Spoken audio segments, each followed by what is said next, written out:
পশ্চিমবঙ্গে তো বিজেপি জিতেছে, সবাই ভাবিচ্ছে এবার মুসলমানদের উপরে বিপদ আসিছে, তবে মুসলমানদের উপরে না, বিপদ আসিছে দরিদ্র হিন্দুদের উপরে।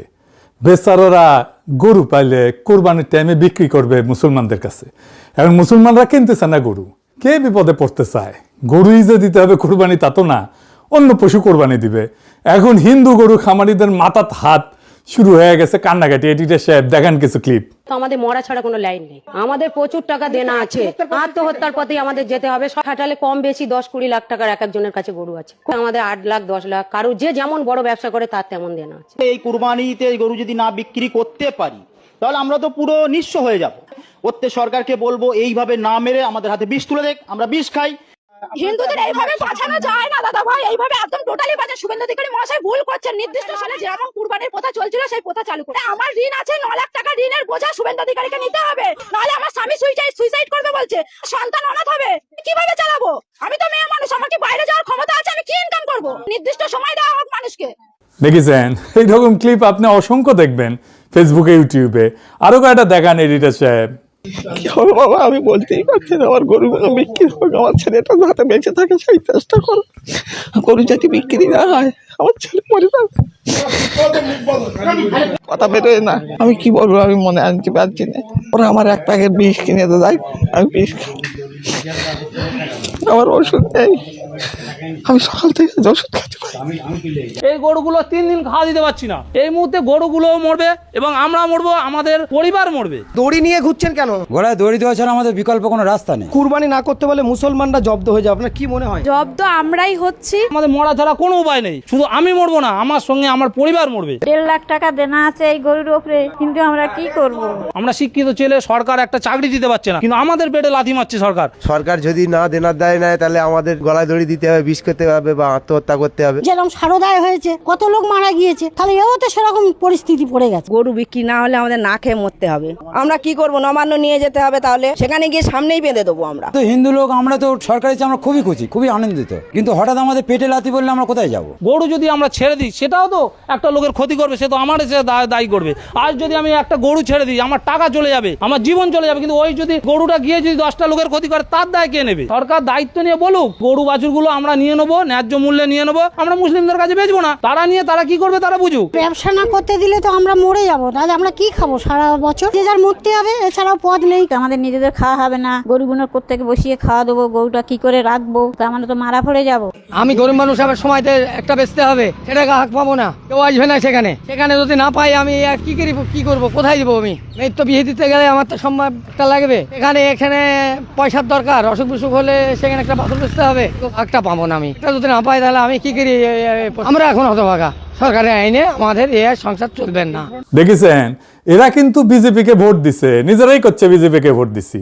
আমরা ভোট দিয়ে এনেছি সরকারকে এবং আশা ছিল ভুল, সেটা তো সরকার যা সিদ্ধান্ত নিয়েছে আমাদের তো মানে রাস্তায় বসিয়ে দিয়েছে, আমাদের কথা না ভেবেই এমন সিদ্ধান্ত নিয়েছে। যদি অন্তত একটা বছরের জন্য যদি ছাড় দিয়ে যদি কোনো আইনের মাধ্যমে আসতো যে পরের বছরে আমরা নামতাম না, কিন্তু আমাদের ঠিক মানে বেচা কেনার সময়টাই বন্ধ হয়ে গিয়েছে। ভোট দিয়া নিজেরাই ধরা। দেখেছেন, ধরেন এখন কেউ কইল যে আমি এটা খামু না, খাওয়া দাওয়া তো রুচির ব্যাপার, ছোটবেলা থেকে গরু না খাইয়ে থাকলে তো হুট করে কেউ খাইতে পারবে না, কিন্তু আমি কাউরে খাইতে দেব না, এটা কি বলতে পারি? আর একজন খাইতেছে, তুমি তো খাইতেছো না। বিজেপি কি সারা দুনিয়া গরু খাওয়া বন্ধ করতে পারবে? বন্ধ করবে কি? সে তো সারা দুনিয়া এক্সপোর্ট করে, 3rd হইছে ওই এক্সপোর্টে সারা দুনিয়া। মামা আমি 3rd হইছি, কিন্তু নিজের দেশে মুসলমানদের খাইতে দেবে না। কেমন যাওয়া দেখেন, কেমন বন্যামি। যাই হোক, এই যে গো হত্যা নিয়ে বিজেপি ধর্মযুদ্ধ শুরু করলো, এটার ধর্মীয় কোনো শক্ত বিধান কি হিন্দু ধর্মে আছে? গরু হত্যা বা গো হত্যা কি হিন্দু ধর্মে অপরাধ? আসেন এটা একটু বুঝে দেখি। হিন্দুদের ধর্মগ্রন্থ কিন্তু 2টা, পবিত্র ধর্মগ্রন্থ 2টা, বেদ আর উপনিষদ, কোরআন আর হাদিসের মতো আর কি। বেদে গরুকে বলা হয়েছে অজ্ঞা, মানে যাকে হত্যা করা উচিত না। কিন্তু আপনি যদি বেদ আরো গভীরভাবে পাঠ করেন, বিশেষভাবে ঋগ্বেদ আর সংস্কৃত যদি জানেন ভালোভাবে, তাহলে দেখবেন কেস করে খারাপ। দেখবেন এই বিজেপির মূর্খতারা কিছুই বুঝে নাই। আসলে হিন্দু ধর্মে গোহত্যা নিয়ে কি বলা আছে আমরা গভীরে যায় দেখবো, মজা আছে কলে। এই বিষয়টা আলাপ করার আগে একটা ইতিহাস আমাদের জানতে হবে, না হলে বিষয়টা বোঝা যাবে না গভীরে যায়। গল্পের মতো কইরা বলবো, বোরিং লাগবে না, অনেক নতুন জিনিস শিখতে পারবেন। আমাদের অঞ্চলে সবচেয়ে প্রাচীন সভ্যতা ছিল সিন্ধু সভ্যতা। পাকিস্তানের সিন্ধু উপত্যকায় এই সভ্যতার জন্ম। হিন্দু নামটা কিন্তু আসছে এই সিন্ধু থেকেই, মানে ইরানিরা সিন্ধুকে হিন্দু বলতো, ইরানিরাই নাম দিছে হিন্দু। পারস্যরা, সংস্কৃতে অনেক শব্দ যা দন্ত স দিয়ে শুরু, তাদের উচ্চারণ হ হইতো আর কি পার্সিয়ানে। যেমন সপ্তাহ, এটা আসছে সংস্কৃত থেকে, সপ্ত অহ বা 7 দিন, অহ মানে দিন। অহর নিশ শুনছেন না, এটা সংস্কৃত মানে দিন রাত্রি। পার্সিয়ান ভাষায় সপ্তাহ হইতেছে হপ্তা, আমরা হপ্তাহ ইউজ করি, কিন্তু হিন্দুরা অসুর বলে না, অসুর ওই যে দুর্গা, মা দুর্গার সাথে থাকে অসুর, সেটা পারস্যে বলে আহুর। আহুর মাজদা পার্সিয়ানদের দেবতা ছিল, প্রাচীন পার্সিয়ানদের। যাই হোক, এই সিন্ধু সভ্যতা সম্পদের প্রাচুর্যে ভরা ছিল। দারুণ নগর, পানি ব্যবস্থাপনা, সেচ, বাঁধ, ড্রেন, এইসব দিয়ে একদম আধুনিক নগরের প্রতিচ্ছবি ছিল। সিন্ধু উপত্যকায় ছিল 7টা নদী। আমাদের পূর্বপুরুষেরা বলতো সপ্ত সিন্ধু। সপ্ত সিন্ধুর অঞ্চল ছিল কাশ্মীর, পাঞ্জাব, সিন্ধু, আফগানিস্তানের কিছু এলাকা। এই সপ্ত সিন্ধুর নাম ছিল সিন্ধু, বিতস্তা, সেনাব, রাবি, বিয়াস, সতলেজ আর সরস্বতী। হইল 7টা? আচ্ছা, এই নদীগুলো এতই বেগবতী ছিল যে প্রাচীন মানুষের কাছে ছিল সাগরের মতো। আমরা এই 7 সাগরের ওপারের জগৎকে আলাদা জগৎ বলে মনে করতাম। একটা গান আছে না, শুনেছেন না, ওই যে আমি 7 সাগরের ওপার হতে তোমায় দেখেছি, আর মন ভ্রমর আর কাজল পাখায় ছবি এঁকেছি। বারো গান আছে তো, আমি 7 সাগর পাড়ি দিয়ে কেন সৈকতে পড়ে আছি। তো ওইখানে ওই সিন্ধুর কৃষিতে ছিল আধুনিক সেচ ব্যবস্থা, এই জন্য প্রচুর বাদ দেওয়া হয়েছিল নদীতে, তার শাখাতে। একদিন সেই সভ্যতা ধ্বংস হয়ে গেল। কেন ধ্বংস হয়েছিল জানেন? বাঁধের পর বাদ দিয়া নদীগুলোর গতিপথ পরিবর্তন করার ফলে পরিবেশের বিপর্যয় হয়েছিল। বারে বারে ভয়াবহ বন্যা হয়ে ধ্বংস করে দিল এই সভ্যতা। প্রকৃতির প্রতিশোধ এমনই নির্মম আর নির্দয় হয়, বুঝিছাও? তো এই বন্যা যখন চলতে থাকে তখন সিন্ধুর শাসকদের বিরুদ্ধে বিদ্রোহ হয়। কৃষকেরাই করে বিদ্রোহ। এই বিদ্রোহের নেতৃত্ব দেয় ইন্দ্র। এই ইন্দ্রকে হিন্দুরা দেবতা মানে। ইন্দ্রর কাজ ছিল বাঁধগুলো লোকজন নিয়ে যা ভেঙে দেওয়া। ওই বাঁধ ভাঙার সময় লেখা হয় ঋগ্বেদ, হিন্দুদের প্রধান ধর্মগ্রন্থ। ঋগ্বেদে বাঁধ ভাঙার গান। রবীন্দ্রনাথের গান আছে না, বাঁধ ভেঙে দাও, বাঁধ ভেঙে দাও, বাঁধ ভেঙে দাও, ভাগো। এইটা ঋগ্বেদের গান। আমরা এই প্রসঙ্গে পরে আসবো।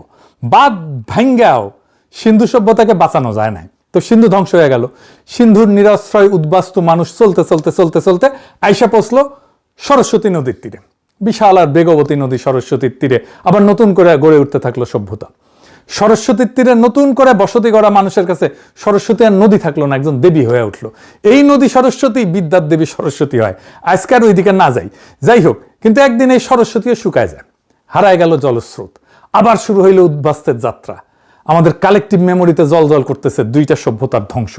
জন্ম নিল প্রবাদের, অভাগা যেদিকে চায় সাগর শুকায় যায়।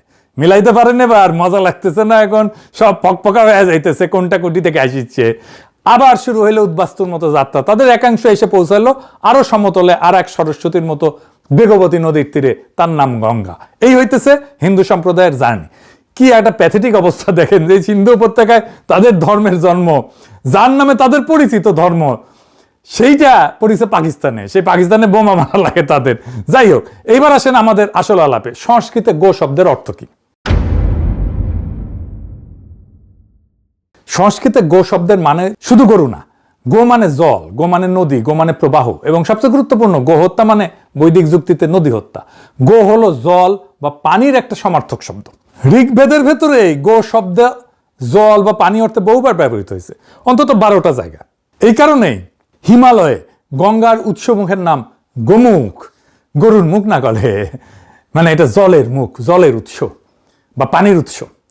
কিন্তু শুধু আমাদের দেশে না, উত্তরপ্রদেশে একটা নদী আছে গোমতী। ঋগ্বেদে গোমতী নদীর নাম আছে, কিন্তু গোমতী মানে জলবতী, যিনি জল ধারণ করেন। আফগানিস্তান পাকিস্তান সীমান্তে গোমাল বলে একটা নদী আছে। সবগুলোর নামে গো আছে। কেন? গো মানে জল। দক্ষিণ ভারতের বৃহত্তম নদী গোদাবরী। গোদাবরী মানে জল দানকারিণী। গোদাবরীর শাখা আবার গৌতমী, আবার গ। আবার দেখেন বৃষ মানে কিন্তু সার, আবার একই শব্দ থেকে বৃষ্টি মানে যা ঝইরা পড়ে, বর্ষা, বর্ষণ এগুলো আসছে বৃষ ধাতু থেকে। বৃষ ধাতু মানে সিঞ্চন করা, ঝরা। এইটা আবার পরে আসবো। এইবার ঋগ্বেদের সাথে মিলাই দেখি। ঋগ্বেদের সবচেয়ে বেশি বারবার ফিরে আসা গল্প হইতেছে বৃত্তবধ গল্প। বৃত্ত হইলে এক বিশাল সাপ, সে পর্বতে শুতে থাকে, সে 7 নদী আবদ্ধ করে রাখিছে, আবার সেই 7 সমুদ্র। সেই বৃত্তের জন্য 7 নদীতে জল নাই, পানি আসে না, প্রবাহ নাই, জীবন নাই। ইন্দ্র সমরস পান করে, বুঝিস মালকে ওই বৃত্তকে বধ করে বজ্র দিয়া এবং 7 নদী মুক্ত করে। ঋগ্বেদে বলা হয়েছে একটা শ্লোকে, খেয়াল করেন, আমি বাংলায় বলতেছি, মজা আছে এই শ্লোকটার মধ্যে, মজা আছে। মুক্ত হওয়া জলরাশি হাম্বা রবরত দুধেল গাভীর মতো সমুদ্রের দিকে ছুটলো। জল আর গাভী একই উপমা। আর এটা দেখেন ঋগ্বেদে, যিনি ওহিকে বধ করে 7 সিন্ধু 7 নদীকে প্রবাহিত করেছেন, যিনি বলের কারাগার থেকে গোসমূহকে মুক্ত করেছেন, তিনিই ইন্দ্র। লক্ষ্য করেন একই বাক্যে একই কর্তা, ইন্দ্র, একই সময়ে 7 নদী মুক্ত করা, গো মুক্ত করা। বৈদিক কবির কাছে 2টা আলাদা কাজ না, একই কাজের 2টা নাম। এবার ভাষাতাত্ত্বিক প্রমাণে আসি। বৃত্ত শব্দটা আসছে ব্রি ধাতু থেকে, মানে আবরণ করা, বাদ দেওয়া, ঢেকে রাখা। বৃত্ত মানে আক্ষরিকভাবে যে বাদ দেয়। ইন্দ্রের উপাধি বৃত্ত হন, মানে বাদ বিনাশকারী। বাদ ভেঙে দাও, বাদ ভেঙে দাও, বাদ ভেঙে দাও, ভাঙো। রবীন্দ্রনাথ কেন বাদ ভাঙবার চায় বুঝিছাও। ইন্দ্রের আরেক উপাধি হইতেছে গোত্রভিত, গোত্র ধ্বংসকারী। গোত্র মানে কিন্তু গোত্র না, মানে ট্রাইব না, মানে গোশালা, গোকে যারা বদ্ধ করে রাখে। গোত্রভিত মানে গো বন্ধন ভেদকারী, ধ্বংসকারী। ইন্দ্র বাদ ভাঙে, ইন্দ্র গো বন্ধন ভাঙে, দুটো একই কাজ। এবার পুরোটা যদি একসাথে দেখেন, মানে ঋগ্বেদের নায়ক হইতেছে ইন্দ্র। তার পরিচয় কি? তিনি বাদ ধ্বংসকারী, বাদ ভেদকারী। তিনি প্রবাহের মুক্তিদাতা। তার হাতে বজ্র, এবং সে বজ্র দিয়ে তিনি যা করেন তা হইল বদ্ধ জলকে, বদ্ধ পানিকে, বদ্ধ গোকে মুক্ত করেন। ইন্দ্র মানে আক্ষরিক অর্থে যিনি আবরণ ভেঙে প্রবাহ ফিরে আনেন। তার বিপরীতে দাঁড়ায় আছে তার শত্রু বৃত্ত। সে কি করে? সে বাদ দেয়। বৃত্ত নদী আটকে রাখে পর্বতে, প্রবাহকে বন্ধ করে। যা স্বাভাবিকভাবে চলমান তাকে স্থির করে দেয়। সে বৈদিক ধর্মের শত্রু। 2 পক্ষের মাঝখানে আছে গো। ইন্দ্র আর বৃত্ত, মাঝখানে গো। গো শুধু একটা প্রাণী না, গো হইল সেই সব কিছু যা প্রবাহিত। পানি প্রবাহিত, জল প্রবাহিত, তাই জল গো। নদী প্রবাহিত, তাই নদী গো। দুধ প্রবাহিত, তাই দুধ গো। অমৃত প্রবাহিত, তাই অমৃত গো। বাণী প্রবাহিত, তাই বাণীও গো। আলো প্রবাহিত, তাই কিরণও গো। বৈদিক চিন্তায় গো কোনো বস্তুর নাম না, গো হলো প্রবাহ, শক্তির সাধারণ নাম। এবার বৈদিক নাটকের মূল দ্বন্দ্বটা পরিষ্কার হয়েছে। একদিকে বৃত্ত গোকে বন্দী করে, অর্থাৎ প্রবাহকে বন্ধ করে। অন্যদিকে ইন্দ্র বৃত্তকে বধ কইরা গোকে মুক্ত করে, অর্থাৎ প্রবাহকে ফিরায় আনে। গো মুক্তি মানে বাদ ধ্বংস করা, বাদ ভেদ করা। গো মুক্তি মানে নদীর মুক্তি। গো মুক্তি মানে জীবনের পুনরুদ্ধার। এর উল্টা দিকটাও ঠিক তেমনি স্পষ্ট। গোবন্ধন মানে বাদ নির্মাণ। গোবন্ধন মানে নদী হত্যা। গোবন্ধন মানে বৃত্তের কাজ, প্রবাহকে স্থির করে দেওয়া, জীবনকে শুকায় ফেলা। অর্থাৎ ঋগ্বেদের গোটা নৈতিক কাঠামোর ভালো এবং মন্দর বিভাজন যেটা, এটা হইতেছে যিনি প্রবাহ ছাড়েন তিনি ভালো, তিনি ইন্দ্র, তিনি দেবতা। যে প্রবাহ আটকায় সে খারাপ, সে বৃত্ত, তারে ধ্বংস করতে হবে। যিনি গো মুক্ত করেন তিনি নায়ক, আর যিনি গো বন্দি করে সে ভিলেন। এই কাঠামোর বাইরে বৈদিক ধর্মে আর কোনো কেন্দ্রীয় দ্বন্দ্ব নাই। মোদি যদি হিন্দুই হইতো তাহলে তোর তো ফারাক্কাবাদ ভেঙে দেওয়া উচিত। তার ধর্মে তো নিষেধ আছে। তুই তাহলে কিসের হিন্দু হইছু? ক্ষুদ্রকালে সংস্কৃত পড়েছিলাম, নতুন ভাষা, কাব্যিক ভাষা, আগ্রহণীয়া পড়েছিলাম। মূর্খ সদাদের সংস্কৃত শিখায় একটু, আপনাদেরও মজা লাগবে। সংস্কৃত ভাষার গঠনটা একটু অদ্ভুত। বাংলা বা ইংরেজিতে আমরা সাধারণত বস্তুর নাম দিয়ে শব্দ বানাই, গরু, গাছ, পানি, ঘর। কিন্তু সংস্কৃত শব্দ শুরু হয় কোনো কাজ বা গতি থেকে, ধাতু থেকে। প্রথমে একটা ক্রিয়া, প্রবাহিত হওয়া, ঝরা, সিঞ্চন করা। তারপরে সেই ক্রিয়ার চারপাশে গড়ে ওঠে অনেকগুলো শব্দ। একটা উদাহরণ দিই, ধরেন সংস্কৃতে একটা মূল ক্রিয়া আছে শ্রী, মানে প্রবাহিত হওয়া। এই একটা ক্রিয়া থেকে অনেকগুলো শব্দ বাড়াইছে। সর মানে জলাশয়, সরস্বতী মানে নদী, পরে বাণীর দেবী। সরিত মানে স্রোত, সর্পী মানে এটা গলিত ঘি যা প্রবাহিত হয়। দেখেন জলাশয়, নদী, ঘি, এমনকি দেবী, সবকিছু একই পরিবারের, একই ধাতু পরিবারের। কারণ সবার ভেতরে আছে সে একই জিনিস, প্রবাহ। আর একটা ক্রিয়া আছে দুহ, মানে দহন করা, অর্থাৎ চেপে চেপে কিছু বের করা। এই থেকে আসছে দুহিতা, কন্যা যিনি গৃহে দুধ দহন করেন, পরিবারের প্রাণের প্রবাহ আনে। দুগ্ধ আসছে দু থেকে, মানে যা দোহনে বের হয়। দঘ্রি মানে দহনযোগ্য গাভী।